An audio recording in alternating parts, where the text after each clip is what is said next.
Warning: the following podcast, which contains strong language and mature content, is unsuitable for children or for the faint of heart. The subject matter discussed will be frightening and graphic in nature. Listener discretion is advised. Three spooked girls. Three spooked girls. When you wanna hear about the paranormal, you get the spooked girls. True crime that makes you hypothermal. With the three spooked girls. Stabby snippets will give you dreams. Tara and Jessica will make you scream along with the spooked girls. Bring on the slaughter. We on that haunted ground. Spooked girls. The three spooked girls. Hey there, spooksters, and welcome back to the last installment of Dancing for the Devil. I'm excited that we are closing this chapter because I'm ready to move on to something else for sure. Me too.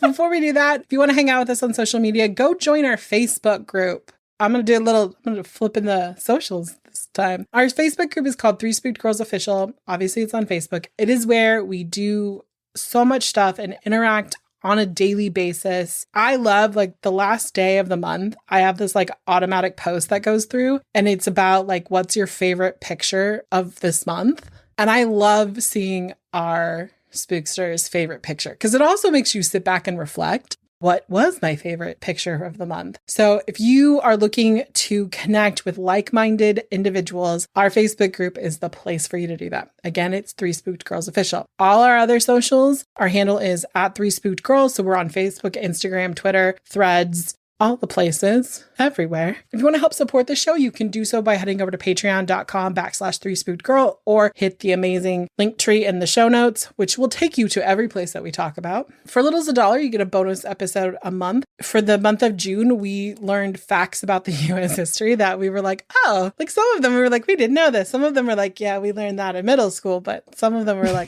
oh, okay.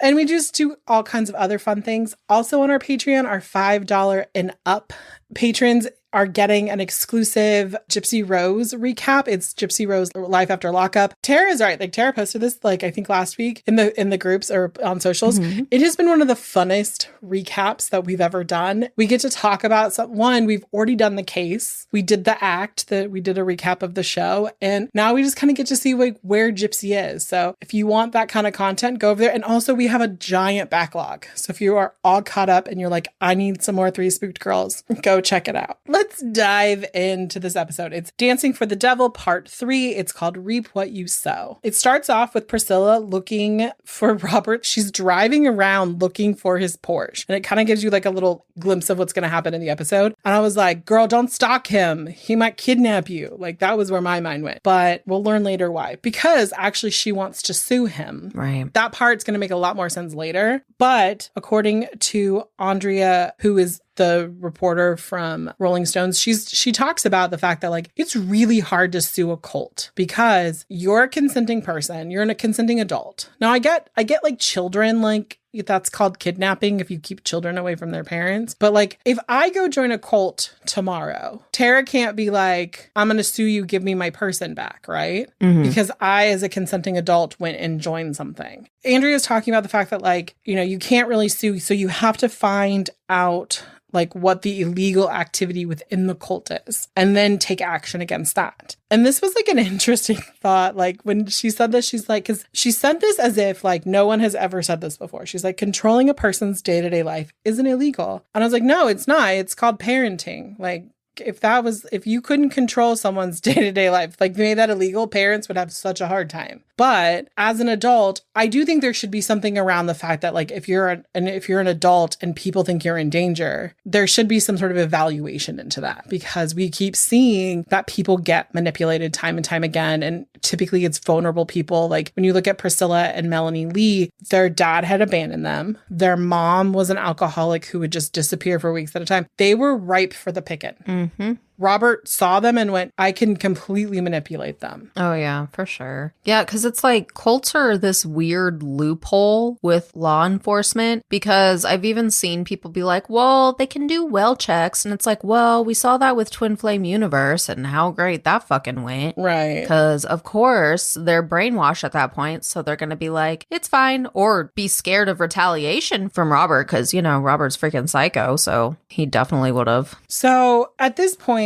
they're like, how do we get at Robert? And they're like, we're going to sue him for the money issues. Because if you really think about it, that is other than the sexual assault, the other main theme is how Shekinah Church and Robert Shen basically takes people's money. And so Melanie starts working with the dancers as well, because she asked Priscilla, she's like, I need to see all your, essentially your receipts, like all of your information. And so they start going through it and they go through each of the dancers, and how it kind of works. And we've talked about this in the past, is basically like they show on like Aubrey's, I believe it is, and he has like $118,000 going into the bank account. And then immediately it seems like $81,000 is removed, if I read that correctly. Yeah, it was something like that. I tried to like look at it, but like the screenshot was like weird. You couldn't really see where it was going. But that's the impression they're giving, is that you get a large sum and then all of a sudden all of the money goes away. Most of it goes to Robert. Right. So then they kind of did this, like Aubrey and Melanie sat down and they did this. 10% to the church, 10% for tithe, and then 10% for the man of God. And I was like, the way I understood tithing, and I grew up in a Christian cult, was that the 10% was supposed to cover the church. So right there, that's 30% of your income. And then 20% of your income also goes to the management fees. So that's 50%. And then you have rent. And this is something they'd never talked about before, but they discussed this time, is that if like Isaiah or anyone in the 7M shot your videos, you had to pay for them to do your videos. And I was like, that did, like, in my mind, I was like, that doesn't make sense. Mm-mm. Like Tara and I are indie podcasters. We belong to a network, but we're still indie podcasters. Mm-hmm. But if we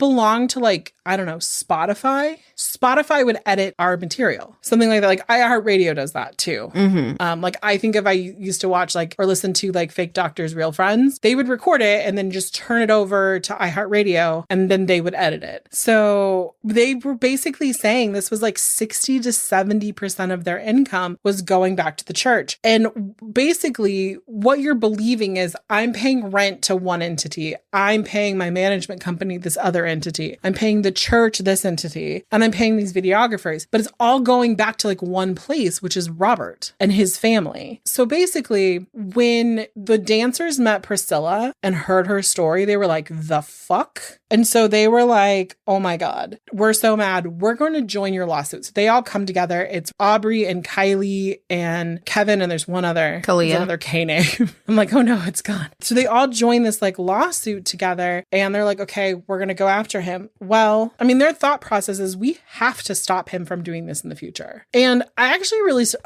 I really do hope that because of this documentary, if 7M is something out there trying to get new clients and they like Google 7M management and then it directs them to this documentary. So yeah, I really hope that people Google it and see like, okay, there's all this fucking drama with 7M. Let's just steer clear. Especially now that in episode 3, they lay out their pay structure. Robert gets wind of this lawsuit that's coming down the pipes and he decides to sue them first. And he sues them for conspiracy to commit defamation, which I really think is one of those things where it's like, someone's talking shit about me, I'm going to sue you for this. It's kind of like gives that like, Tara and I talk about this offline a lot, where like content creators will like have beef with one another and then they just like air everything out. This is like the legal version of that. Pretty much, yeah. So he is suing Priscilla and the dancers. And I will tell you that Priscilla is out for fucking blood. This isn't like she's like, I think maybe I'll do this. And if it doesn't work, I'll give up. I would see that if she doesn't win this case, that she will go back and back and back and back. Oh, yeah. So remember at the beginning when I was talking about the fact that like Priscilla was like tailing Robert's car? That's because, and this is true, when you are suing someone, they have to be legally served. Now you can hire a company to do it. And a lot of law firms have people in-house to do this because it can go faster. But they were like, we'll go even faster. Basically, Melanie's friends were like, bet, let's do this. And they were really fucking excited about it. They were basically sitting outside of the church and just like waiting for Robert and his family to come out. And they do. And basically they follow him to this like Korean restaurant. And they go in and there's like there's like all of the guys that they're going to sue as part of this lawsuit are there. And so in like one swoop, they get to be like, here's the papers. Then they're going to go serve the women. They haven't done that yet, according to this. I know that now that they have, because they have, their court date is 2025. It's a spoiler for the end of the episode, but yeah, their court date isn't set 2025. So they just, bam, all of them. It's really interesting because like she was talking about it from the perspective of like, she'd been sitting outside of the church/house and was like, you know, if this had been X amount of years ago, I would be in that house, in that room with my giant scriptures on the wall, just being depressed. But then as she's like driving away, she's kind of starting to realize that it's that thing you do a lot of times. A trauma response is when you start to think of the good times, because you don't want to believe that something you went through could be totally terrible. We see a lot in like divorces. Like people are like, well, it wasn't always bad. I mean, I hope it wasn't always bad, but like, you know, a lot of people are like, they really start to like romanticize those like good times. I do think it kind of does help the healing process. Like at least for me, like when I was dealing with that particular part of my life, is it's like, okay, acknowledging that there was good times for you. And Priscilla is a little like, everyone's kind of a little worried, but Priscilla's worried because in 2009, Lydia Chung sued Robert for stealing, brainwashing, and like some other stuff. And basically the judge acknowledged that Robert was super manipulative and that he was controlling Lydia. And he completely like empathizes with this. But this is where I think people sometimes are like, well, the judge acknowledged it, but the judge just can't go, well, this is how I feel and I make a ruling. He has to abide by the law. And because of the fact that she's suing a religious entity or a religious organization, that takes like the First Amendment into consideration, which is what they talked about. And it's true. And I think that's why a lot of cults stay under the radar, especially ones that are rooted in like some sort of actual faith base, which I mean, like, I'm not talking about the ones that just kind of like spring up out of nowhere, but like ones that are really rooted in like an established religion. It's hard to fuck with them because of the fact that there's the First Amendment rights. Right, exactly. It goes back to it's like grown adults and you're a grown adult, you're buying into this is your thing. So Dean and Kelly come back into the story. If you remember, they're Miranda's mom and dad who kind of got all of this going. And they're like, how do we stop Robert from influencing our daughter's life? And really what it comes down to is they passionately believe that if Robert is behind bars, Miranda will leave Robert. So they're like, how do we do this? The money thing is hard because that's a civil thing. And really, most likely, this would be really hard to prove is malintent, like they were trying to rob people. They could just be like, well, I didn't understand this wasn't a way you could run a business, and then be like, have to recompensate people. This is the thing that I keep thinking about is like, there's this judge on TikTok. She's a child custody judge in Texas. I love her TikToks. If I see one soon, I'll send you one because I love it. And one of the things that she said is this woman was talking about like all of the times she sent Venmo payments to like the child's father. And the judge goes, well, those are considered gifts. It doesn't matter what your intention was. And I think about that as in, it's really hard to prove that these weren't gifts. Because someone could give you, it would be like if I donated millions of dollars to a charity and then like suddenly needed that money and went, oh, I want it back. Like, that's not how life works. And that's what the court could decide. Now, it would actually, I think what would help them is if anyone from Shekinah ever actually signed the checks for them. Right. Like, if they could prove that, like, because now we have like digital tracking on things, like if they could prove that Hannah or someone from Shekinah like actually did the transferring herself and that they weren't aware of what was being done, they could do that. Yeah, for sure. But the other part of this, like the big thing is the sexual assault, because of the fact that like that's kind of hard to like get around, although there's not a lot of physical evidence of this, because we aren't talking about someone who was like sexually assaulted and then went into an ER and got a rape kit done. These women were systematically abused for years and they just didn't speak up because they didn't know they had the resources, or they thought it was a pleasure to do it. Like it was like their privilege. They start talking about that this is what they have to do. So Kelly and Melanie and Dean are talking, Melanie Wilking, they're talking to this girl who wanted to remain, this woman who wanted to remain anonymous. And she wants Robert to face justice. But she's also really worried about the retaliation because she understands that there's this barrier that they're going to have to get a jury over, which is the lack of physical evidence. It's my word against his word, and he's a fucking pastor. And in our society, we put men of God up on a pedestal that they could do no wrong. You know, and she talks about the fact that like part of the privileged time you get to spend with Robert is getting massages. And this anonymous person was saying that she thought, okay, I can give a massage. And I understand how people are like, I can do this. I can do that. It's fine. I can do this. But Robert asked her to take her bra off and change her shirt. And I was like, it's like, really? Her bra? Like, that's what needs to happen? Right. And then as she gets ready to massage him, she's asked to blindfold herself. She goes up to Robert and realizes he's naked. And this is a happy ending massage. That's what he's wanting. Basically channeling all touches down to that area. And once it's done, she's basically told, you can't talk about this. We don't talk about it. You don't talk about it with other people.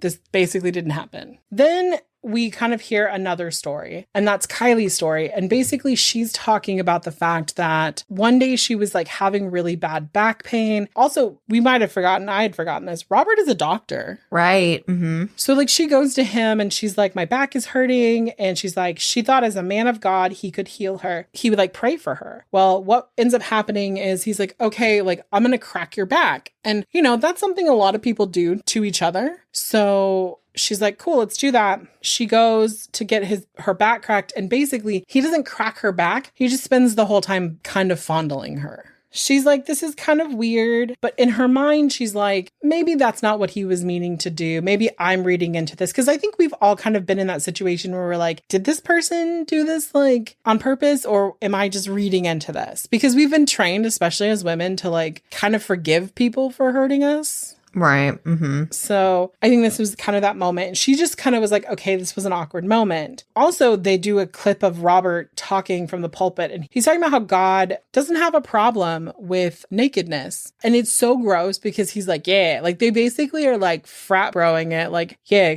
naked people, nakedness is good. And I was like, that's gross. That's absolutely disgusting. And so that was interesting. Then they kind of bring in, it's Melanie and Kylie, and they're talking about an experience with Miranda where Miranda and Kylie meet up for coffee after Kylie left. And Miranda just starts crying when she sees her. And they just kind of like cry together. And then they just kind of go separate ways. And I'm like, that's so sad, because they're like so sad together. And those poor little babies. Because they're young. These girls are young. Like later in the episode, it's like they're watching Christmas videos, and Miranda's like, I got a Bratz doll helmet, like a bike helmet that's Bratz dolls. I was like, oh my God, that's so young. Because for that to be on your childhood, like the cycle of Bratz being popular had to be so long that it made it into bike gear. So Kylie is like, I don't know why she was crying. I was crying because she was crying, and I like love my friend. And at this point, Kylie starts to really think about the sexual assault, which it was sexual harassment, sexual assault. And she goes to the police station and she tells the police her story. She just tells them at the front desk, and they're like, oh my God, you need to like talk to someone in a private room. They get in a private room. They keep asking her questions. And this is kind of, unfortunately, when you are the victim victim of sexual assault, you get asked so many questions, it can kind of feel like you're being attacked. And really, it's people trying to make sure they understand every single bit of what they're about to do, because charging someone with sexual assault is a big deal. So they got to ask you, they got to make sure you're understanding, and it can kind of feel very impersonal. And it's also because cops have to stay, like, they should stay impartial. Like, they shouldn't get emotionally riled up when you're upset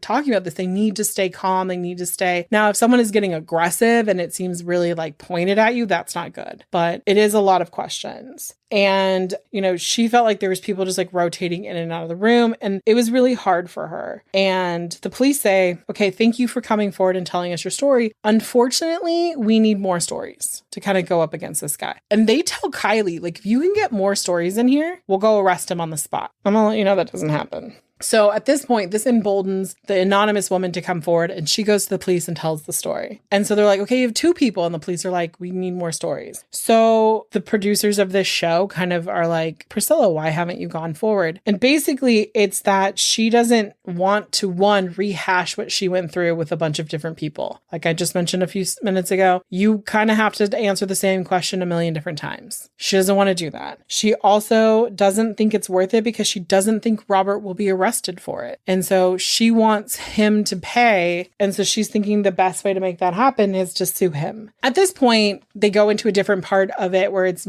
Melanie and Priscilla, the sisters, they're talking. And basically, Melanie is like, I feel like Priscilla is pulling away. And they sit down and they're having tea. Melanie is saying, like, I don't feel like, you know, you're kind of showing up. You're kind of pulling away. Priscilla's like, I need space. And she's like, Melanie's like, well, I just need basic communication. And then Melanie is like, okay, but like, or Priscilla kind of is like, well, what does that look like? And Melanie goes, okay, for like my daughter's birthday, you told me you were going to come help set up for the party. And you didn't. You actually showed up late to the party. And then when you got there, you didn't even apologize for being late, which I think a lot of people will. At the beginning of Priscilla's kind of like conversation back, or her reply back, I kind of understood, which was that I don't know how to do that. Like, I don't know what the social decorum is. I didn't know that wasn't what it was. However, I started to get a little triggered when Priscilla starts kind of, I want to say that it's a very learned behavior. When you're manipulated, a lot of times you can kind of like pick up that's a way to A, get out of something, or B, kind of handle it. And I don't want anyone to be like, okay, you're blaming a victim or something like that's not. But it really was her kind of saying to Melanie, like, it's either I came to your kid's birthday party on time or I killed myself. What would you rather me do? And I think that was really unfair to Melanie, because Melanie is like, I just wanted you to tell me like, hey, like a text message, like, hey, I'm running late. Like, just kind of that. And so like, I have really mixed feelings about this particular time, because I see Priscilla's side where she's like, look, I've just gone through this traumatic thing and I haven't healed from it. And you're expecting me to like understand what you think is normal. I'm not normal. But then I can see Melanie's side of it being like, I'm trying. So it's very difficult. And it kind of like,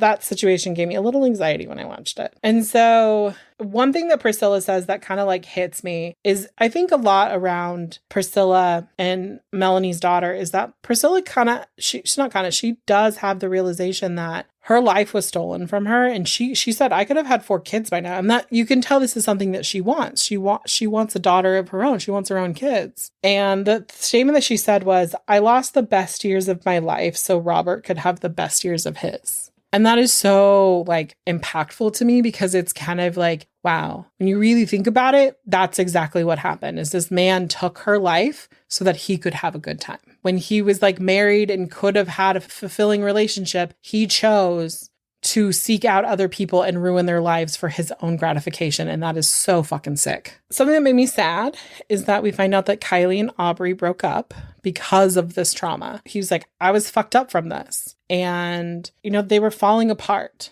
I want to like kind of like caveat. I want to skip ahead because I want everyone to know they're both very much thriving right now. So I want people to know that they're still friends. They're just not in a relationship anymore. Kevin talks about how he no longer has the desire to dance. Like in this point when he's being interviewed, he doesn't want to dance anymore. He's just done. And the fact that like, remember, he went to Shekinah because he had met Isaiah and he was looking for a spiritual place, and now church is just tainted for him. And I get that. Like, I have a hard time going to church because of the trauma I've experienced in church. So I understand, Kevin. I get it. Priscilla is having a hard time reconciling like how she let this happen to her. And it kind of brings up the metaphor for me again, the boiling frog. Like if you put a frog in lukewarm water and then you turn up the heat gradually, it's not going to jump out. Nobody is like, just other than like being kidnapped and then like held and then eventually getting Stockholm syndrome, like when you're groomed into this lifestyle, it happens so gradually you don't even notice it. This kind of leads into the perfect segue of this, is that she didn't have a father figure. She was looking for that. And Robert was, in fact, a fucked up father figure to her. So Priscilla does a really good thing in her healing journey. And I think that it is really good. She actually goes and confronts her biological father. She goes to Seoul, South Korea, and like meets him. And she is like, hey. And he's like, hi, I've been trying to get a hold of you. And she kind of gives him a look like, fuck you. I think it's great because she's like recognizing the fact that like, if her father hadn't left her and her mother hadn't turned to alcoholism because her father left her, they would never have gone to the church. So because of the abandonment and because of the neglect, it resulted into this 23-year imprisonment by this woman. And she tells him, she's like, I hope you feel deep down in your soul ashamed. And he goes, I am ashamed, which I was like, okay, kudos to this guy. He's like admitting it. She basically talks to her dad about how she felt like she had like a mental defect because like she'd succumbed to this and all of that stuff. It's interesting because he asks her like, how long were you in this cult? And she goes, 23 years. And he's like, 23 years? He's like, I thought you were only in for like 5. She was like, nope, 23 years. And then he tries to touch her and she's like, do not touch me. And I was like, good for her, setting boundaries. I do think that confronting her father, if this does happen like timeline, like the way this is being shot, her confronting her father allowed her to go, you know what? I can go to the police and tell my story. And she does. And she goes to the police, and this should be the big story that like breaks it. We're talking from like 2010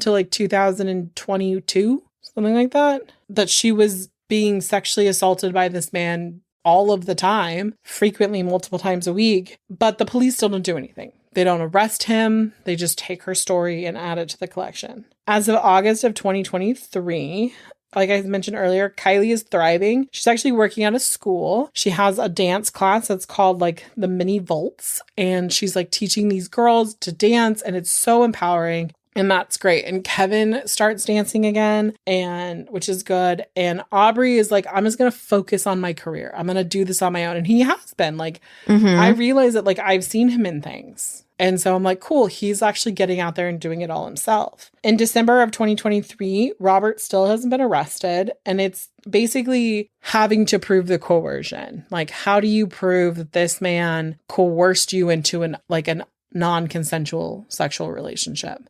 It's very hard to prove. And it's so unfortunate because it's not your fault. But when you finally get to a place where you can like, because that's the other thing. Not everyone who is assaulted has the ability, has the right state of mind. It is definitely something that takes a lot of courage to go and report. And a lot of times by the time people get all of those things or part of those things or one of those things in mind, it's too late and there's no physical evidence. It's your word against theirs. And that's kind of where they're at. They play a tape of Robert saying that if people who rise up against him will be silenced. It's so gross. And the church is agreeing with it. Then they flash forward to Christmas, which is in December. And Miranda basically is coming home for Christmas to spend it in Michigan with Kelly and Dean. And there's kind of this contentiousness between Melanie and Kelly and Dean of being like, look, I know you agreed to not say anything, but like, it's not doing anything. We just get to see little glimpses of her. Then you see the videos of them all wearing matching pajamas and like they're all at the house together. And Miranda, like, I guess the way it's kind of been explained, or like the way that Melanie is explaining it, is that when they like confront certain things about to Miranda, like one of the big things is like, well, we didn't talk to you for like a year. And she goes, a year isn't really that long of time. Like when you really think about it, a year is a fucking long time. Like if I didn't hear your voice, let me put it this way, guys. If I don't hear Tara's voice multiple times a week,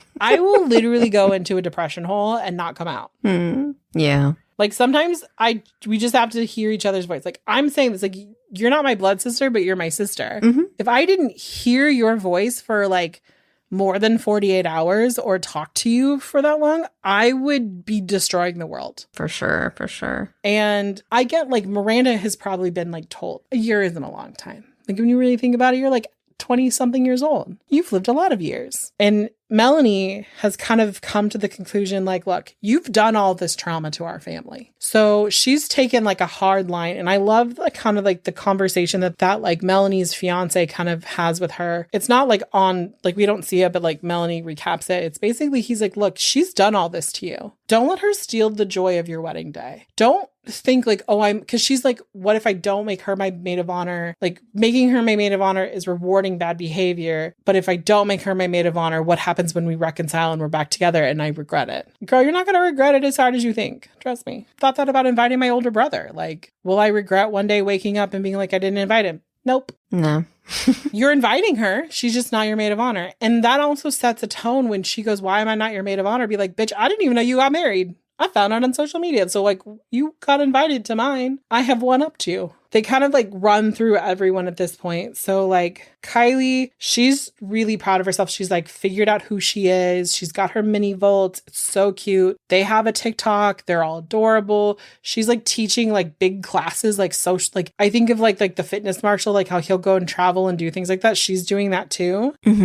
Aubrey is talking about the fact that like this is the beginning of his story. It's not like the middle, it's the beginning. And I really hope that like one day he looks back at a long career and he can, I do really hope that he can laugh at it and be like, you know what, that was a crazy fucking time I was a part of, but like look what I've done since. Kevin talks about finding the balance between, you know, dancing and like dealing with the trauma and living a regular life. And Priscilla and Melanie Lee talk about the fact that they're sisters, like they're like in their 40s sisters. And, you know, they're starting over as if they're just new friends. So they have a long way to go. I like how Melanie Wilking wraps up in saying that, like, you know, she's going to let this, like, not let it go, but she's going to let it be and just let it play out. But like the minute Miranda calls her and is like, hey, I walked out the front door, I need to get away, she's going to be right there. She's going to go pick that girl up. But until then, she's giving the space, because a lot of times in these situations, that's what you got to do. Because no matter how much you pull them out, they're not going to listen. And a lot of times they go back. We see that where like people run away from being rescued. At this point in time, Miranda, James, and Nick or Reno are still in the 7M cult. They have limited contact with their family. Kelly and Dean, which I did not realize how much they had done. They had filed complaints with LAPD, the FBI, the IRS. I was like, you know, they're looking at every aspect. The IRS and the Attorney General's office. And they're basically letting their relationship with Miranda play out the way it is because they have contact with her. And that's the important thing. And I get that. Reno's parents actually retired from their jobs so that they could focus on getting him out of this cult. Like, I really hope that these people stuck in this cult, like, watch this documentary and go, holy shit, my family, they really are concerned. This isn't like we're trying to control you. They're like, we're genuinely concerned something bad's going to happen, especially in this one where they talk a lot about like the actual sexual assault. I really hope that this doesn't happen to Miranda. You know, like I really hope that this is like a different thing happening, or that Robert has kind of changed up his ways because it's getting so much attention. Also, this getting so much attention kind of makes people think like, okay, maybe that isn't good. You know, it's like, I think back to when we did Quiet on the Set and we talked about like Dan Schneider and his stupid fucking massages. It gave me that same ick. Like, I mean, granted, this one went way farther, but like, that's how people perceive like innocence of things and how terrible it can end. Priscilla has moved out of LA and she is doing her like best in her healing journey. So sending all the positive vibes out there to her that she gets all of the help she needs. She gets the correct help that she needs and that, you know, she can kind of put this behind her. And she is still pursuing the lawsuit. At this point in time, nothing has happened to Robert. He has not been arrested. The only thing is that he has a court date in 2025 for the civil suit against him. So that's where we're at. And that kind of wraps it up. I will say I'm glad to be done because this is cuckoo bananas. And I mean, I know that like sometimes we say this, but it's like if anyone from the show ever watches that or listens to this episode or hears this, know that our hearts, Tara and I's hearts are there for you. Like we've both have gone through sexual trauma in our lives and we know that. And we've both been manipulated for money from people in power on us. So, you know, our hearts are there for you. So we really hope that you can find healing. Yes. Final thoughts? I'm glad we're done. Me too. That was a lot. With that, we're going to go ahead and sign off and we will see you next time. Bye, guys. Bye.